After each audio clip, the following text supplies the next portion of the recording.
अक्सर ऐसा होता है ना कि हमें कोई चेतावनी मिलती है और हम सोचते हैं, अरे हमें बेहतर पता है। आज की हमारी कहानी आखिरी बस एक ऐसे ही फैसले के बारे में है। ये एक ऐसी डरावनी कहानी है जो हमें याद दिलाती है कि कभी-कभी सबसे पुरानी चेतावनियां ही सबसे ज्यादा सच्ची होती हैं। जो उसमें चढ़ता है वो कभी अपने घर नहीं पहुंचता। बस यही एक लाइन इस कहानी का पूरा मूड सेट कर देती है। ये सिर्फ एक चेतावनी नहीं है, ये एक वादा है। एक ऐसा वादा जो आने वाले भयानक सफर की झलक पहले ही दे देता है। तो चलिए शुरू करते हैं पहले हिस्से से। रात का इंतजार। यहीं से सब कुछ शुरू होता है, एक सुनसान बस स्टॉप पर, जहां एक फैसला पूरी जिंदगी पर भारी पड़ने वाला है। जरा इस सीन को इमेजिन कीजिए। रात के 10:15 बज रहे हैं और हवा में एक अजीब सी ठंडक है।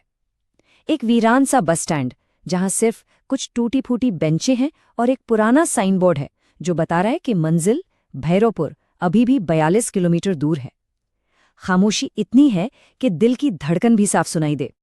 और इसी सुनसान रात में हमें मिलते हैं दो लोग। एक तरफ है 28 साल का अमन सिंह, जिसे बस जल्दी है, जिद है कि घर पहुंचना है। और दूसरी तरफ एक बूढ़ा आदमी जिसकी आंखों में सालों का तजुर्बा और थकान दोनों हैं। जवानी की जल्दबाजी और बुढ़ापे का ठहराव, इसी चक्राव से कहानी आगे बढ़ती है। अमन की चिंता बिल्कुल जायज है। उसकी माँ बीमार है और उसे किसी भी हाल में घर पहुंचना है। लेकिन बूढ़ा आदमी उसके सामने एक कड़वी सच्चाई रखता है।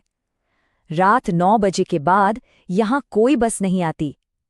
अमन की जरूरत दुनिया के नियमों से टकराती है और यहीं से उसकी असली परीक्षा शुरू होती है। और फिर वो बूढ़ा आदमी कुछ ऐसा कहता है जो सब कुछ बदल देता है। लोग कहते हैं कि वो बस सीधे दूसरी दुनिया ले जाती है। ये एक साफ चेतावनी है, शायद अंधविश्वास से भरी। लेकिन अमन अपनी मॉडर्न सोच के साथ इस बात को बस एक डरावनी कहानी समझकर हंस देता है। और शायद यही उसकी पहली और सबसे बड़ी गलती थी। तो अब शुरू होता है दूसरा हिस्सा, आखिरी बस का सफर। यहां से असली डर की शुरुआत होती है। बूढ़े आदमी की बात अनसुनी करके अमन इंतजार करता है और फिर अंधेरे को चीरती हुई एक बस आती है। लेकिन ये कोई आम बस नहीं है, बिल्कुल नहीं। इसकी पीली हेडलाइट्स भूतों की आंखों की तरह टिमटिमा रही हैं। पेंट उखड़ा हुआ है, बॉडी पे जंग लगा है और जैसे ही दरवाजे खुलते हैं एक ऐसी ठंडी सीलन भरी हवा बाहर आती है जैसे किसी कब्रिस्तान से आ रही हो। हर इशारा कह रहा है वापस जाओ, लेकिन अमन नहीं सुनता। अमन बस में चढ़ता है और कंडक्टर से टिकट मांगता है। कंडक्टर एक अजीब सी मुस्कान के साथ उसकी तरफ मुड़ता है और कहता है, टिकट की कोई जरूरत नहीं है बाबू, तुम्हारा टिकट तो पहले ही कट चुका है। जरा इन शब्दों के वजन को महसूस कीजिए। समझ लीजिए, ये अब कोई सफर नहीं है, ये तो किस्मत का फैसला है जो हो चुका है। तो आखिर ये टिकट है क्या? ये सिर्फ कागज का एक टुकड़ा नहीं है, ये किस्मत का, नियति का एक प्रतीक है। इस बस पर सफर का किराया पैसों से नहीं बल्कि जिंदगी से चुकाया जाता है। जैसा कि कंडक्टर समझाता है, हर सवारी का टिकट मौत ने पहले ही काट दिया है। अब हम पहुंचते हैं कहानी के तीसरे और सबसे डरावने हिस्से में, मुर्दों की बस। अब पर्दा उठने वाला है उस भयानक सच से। अमन अब भी सोच रहा है कि शायद इस सब की कोई मामूली सी वजह होगी। वो अपने पास बैठे पैसेंजर से बात करने की कोशिश करता है और जो जवाब मिलता है ना, वो उसकी रूह कपाने के लिए काफी है। हम कभी पहुंचे ही नहीं, हम तो बस में ही फंस गए सालों से। ये एक ऐसा सफर है जिसका कोई अंत नहीं, एक जीता जागता बुरा सपना जिससे कोई बच नहीं सकता।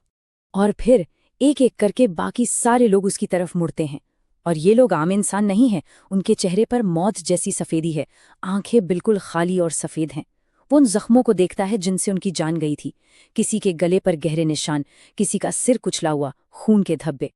अमन को समझ आ जाता है कि वो जिंदा लोगों के बीच नहीं बल्कि भूत प्रेतों से भरी एक बस में कैद हो चुका है।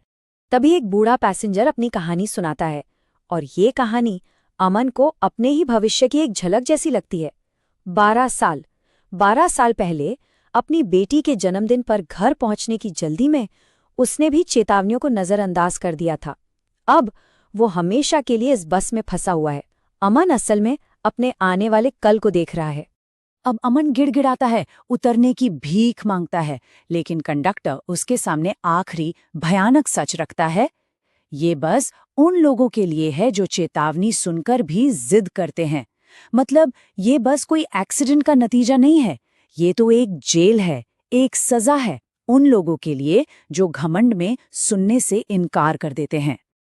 और इस गहरी काली रात के बाद अब आती है सुबह, चौथा हिस्सा, एक नया सवेरा। और बिल्कुल अचानक अमन की आंख खुलती है। वो उसी बस स्टैंड की बेंच पर है, लेकिन अब रात का वो डर, वो सन्नाटा सब जा चुका है। सूरज निकल रहा है, चिड़िया चहचहा रही हैं। ऐसा लगता है जैसे बुरा सपना खत्म हो गया। पर क्या वो सच में एक सपना था? ये जो रात और दिन का फर्क है ना, यही इस कहानी का दिल है। रात अंधेरे, जिद और मौत की निशानी थी, लेकिन ये सुबह एक दूसरा मौका है, जिंदगी का, समझदारी का। अमन को एक ऐसा तोहफा मिला है जो हर किसी को नसीब नहीं होता। और तभी वो देखता है सामने वही बूढ़ा आदमी खड़ा है, लेकिन इस बार उसकी आंखों में एक मुस्कान है। वो कांपते हुए अमन को देखकर कहता है, बच गए बेटा, बहुत कम लोगों को दूसरा मौका मिलता है।